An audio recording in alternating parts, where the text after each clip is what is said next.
السلام علیکم ورحمۃ اللہ وبرکاتہ۔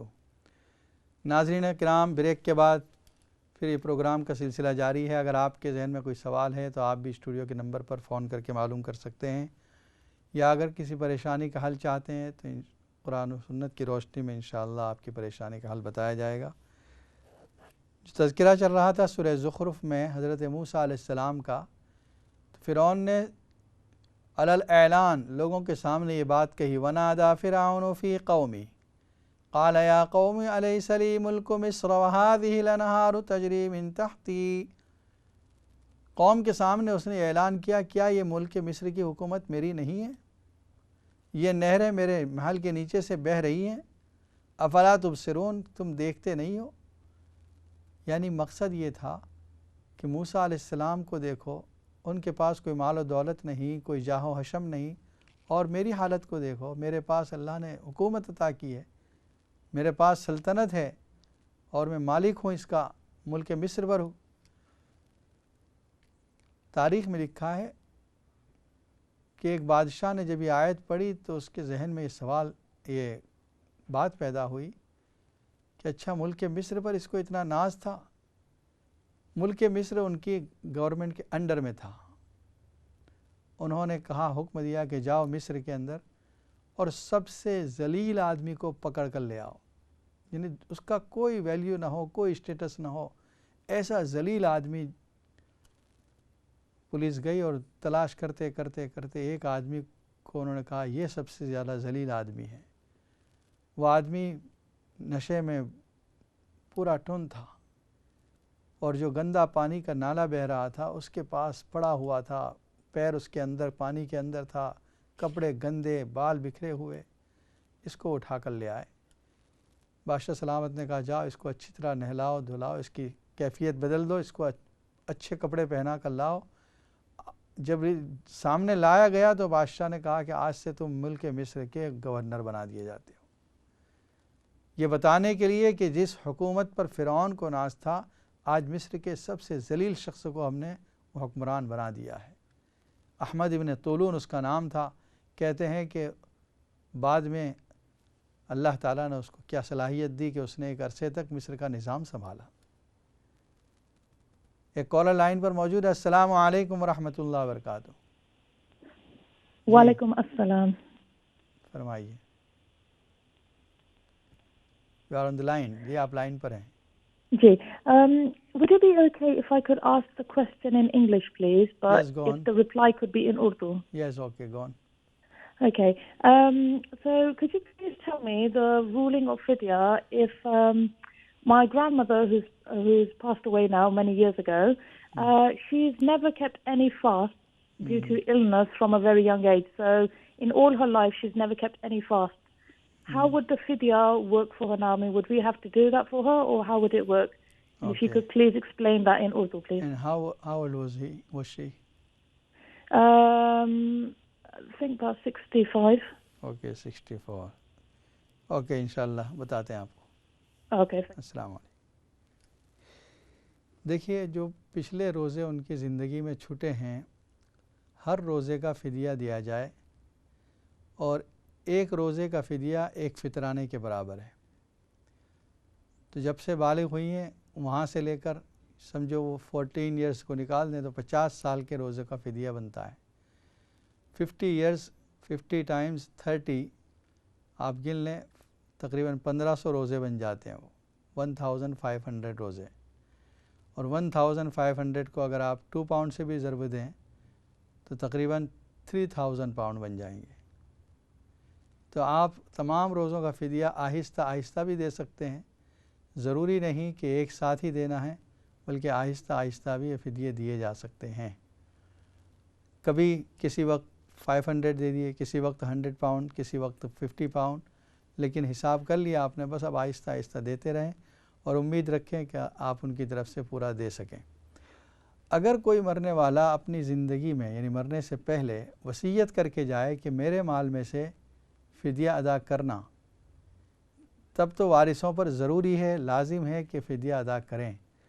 لیکن اگر اس نے وصیت نہیں کی ہے تو پھر وارثوں پر ضروری نہیں، کمپلسری نہیں، اگر وہ دیتے ہیں تو ثواب ملے گا، اور اگر نہیں دیتے تو گناہ نہیں ہوگا۔ اور جیسا کہ آپ کا مسئلہ ہے کہ آپ سوچ رہے ہیں کہ میں اپنی طرف سے ادا کر دوں، اگرچہ وصیت نہیں کی ہے، تو اس صورت میں آپ کو بھی ثواب ملے گا صدقہ کا، اور دادی نے جو روزے نہیں رکھے تھے تو وہ بھی انشاءاللہ اس کی بھی اللہ تعالیٰ کفارہ کے طور پر اس کو معاف کر دیں گے۔ نمازوں کا بھی یہی مسئلہ ہے اور روزوں کا بھی یہی مسئلہ ہے۔ اس کے بعد فرعون نے جو اعلان کیا، الیس لی ملک مصر وہذہ الانہار تجری من تحتی افلا تبصرون ام انا خیر من ھذا الذی ھو مہین ولا یکاد یبین، میں بہتر ہوں یا یہ وہ شخص جو اچھی طرح بیان نہیں کر سکتا۔ تفسیر میں دو چیزیں لکھی ہے، ایک تو یہ کہ اللہ تعالیٰ نے موسیٰ علیہ السلام کی جو لکنت تھی، ہکلا کے بولنا، نبوت کے وقت یہ بات ختم ہو گئی تھی، لیکن فرعون کو جو پہلے والا واقعہ یاد ہے جب موسیٰ علیہ السلام چھوٹے تھے اور لکنت تھی، اس اعتبار سے اس نے کہا۔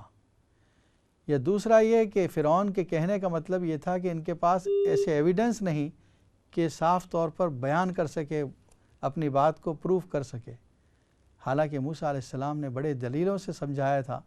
اس کا مطلب یہ کہ فرعون اس وقت ضد کر رہا تھا، ورنہ موسیٰ علیہ السلام کی بات بہت ایویڈنس کے ساتھ تھی، بہت دلیلوں کے ساتھ تھی۔ ایک کالر لائن پر موجود ہے۔ السلام علیکم ورحمۃ اللہ وبرکاتہ۔ وعلیکم السلام ورحمۃ اللہ وبرکاتہ۔ مولانا صاحب مجھے نا رات کو نیند نہیں آتی، میں بڑی بے چین۔ ٹھیک ہے، انشاءاللہ دو چاہے آیتیں کچھ بھی پڑھوں، کوئی بھی دعا پڑھوں، آیت الکرسی بھی پڑھتی ہوں، پھر استغفار بھی بہت زیادہ کرتی ہوں، مجھے نیند نہیں آتی۔ ٹھیک ہے، صبح جا کے نیند آتی ہے مجھے، جب نماز پڑھ لوں ساری رات جاگ کے صبح کی، جی تو پھر مجھے نیند پھر بھی نہیں آتی۔ ایک عمل بھی بتاتے ہیں، انشاءاللہ اس کو کر دیں، نیند آئے گی۔ اچھا، السلام علیکم۔ سورہ کہف کے اندر دو آیتیں، ایک تو آیت نمبر 10 ہے، سورہ کہف پارہ نمبر 15، فَضَرَبْنَا عَلَىٰ آذَانِهِمْ فِي الْكَهْفِ سِنِينَ عَدَدًا، اور دو رکوع جب ختم ہوتے ہیں وہاں پر ایک آیت ہے وَتَحْسَبُهُمْ أَيْقَاظًا وَهُمْ رُقُودٌ۔ ان کو آپ روزانہ سونے سے پہلے پڑھ لیا کریں 21 ٹائمز، اور سو جائیں۔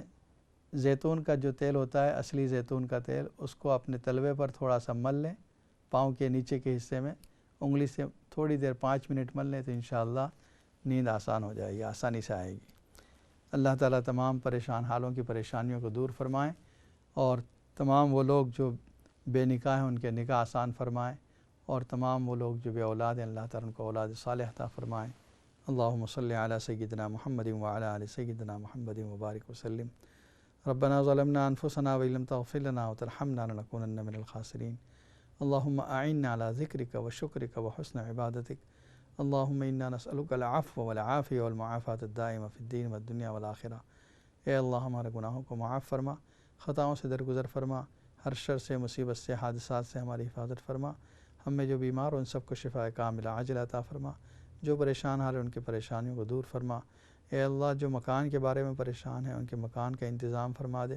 اے اللہ جو اولاد کے بارے میں پریشان ہیں اللہ ان کو اولاد صالح عطا فرما، جن کی اولاد نافرمان ان کی اولاد کو مطیع اور فرمانبردار بنا، جو بے قصور جیلوں میں بند ہیں ان کے رہائی کے اسباب پیدا فرما، اور اے اللہ آسانی کے ساتھ ان کے رہا ہونے کا سبب پیدا فرما۔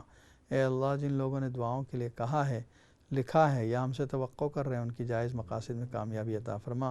اے اللہ اس ملک میں اور دنیا بھر میں مسلمانوں کی جان و مال، عزت آبرو، دکان و مکان کی حفاظت فرما۔ حرمین شریفین کی اور مسجد اقصیٰ کی حفاظت فرما۔ مسجد اقصیٰ کو یہود کے قبضے سے آزاد فرما، اور اے اللہ بار بار مسجد اقصیٰ میں نماز کی سعادت عطا فرما۔ اے اللہ جہاں جہاں مسلمان پریشان حال ہے، جو مظلوم ہیں ان کی حمایت فرما، ظالم طاقتوں کو آپس میں ٹکرا کر ختم فرما۔ اے اللہ جو علماء دین کی خدمت میں لگے ہوئے ہیں، اے اللہ ان کی خدمت کو تو پسند کرتا ہے، ان کی عمر میں برکت عطا فرما، اور اے اللہ ان کے حاسدین کو، ان کے دشمنوں کو، اور اے اللہ ان سے کینہ رکھنے والوں کو اے اللہ ہدایت عطا فرما، اور اے اللہ مغلوب فرما، اور اسلام اور مسلمانوں کو غلبہ عطا فرما، اسلام دشمن تمام طاقتوں کو مغلوب فرما۔ نبی اکرم صلی اللہ علیہ وسلم نے جتنی خیر کی دعائیں مانگی ہیں وہ ہمارے حق میں مقدر فرما، جتنے شرور سے پناہ چاہیے ہمارے اس سے حفاظت فرما، ہماری دعاؤں کو محض اپنے فضل و کرم سے اور نبی اکرم صلی اللہ علیہ وسلم کے صدقہ و فعل میں قبول فرما۔ سبحان ربک رب العزت عما یصفون وسلام علی المرسلین والحمد للہ. السلام علیکم ورحمۃ اللہ وبرکاتہ.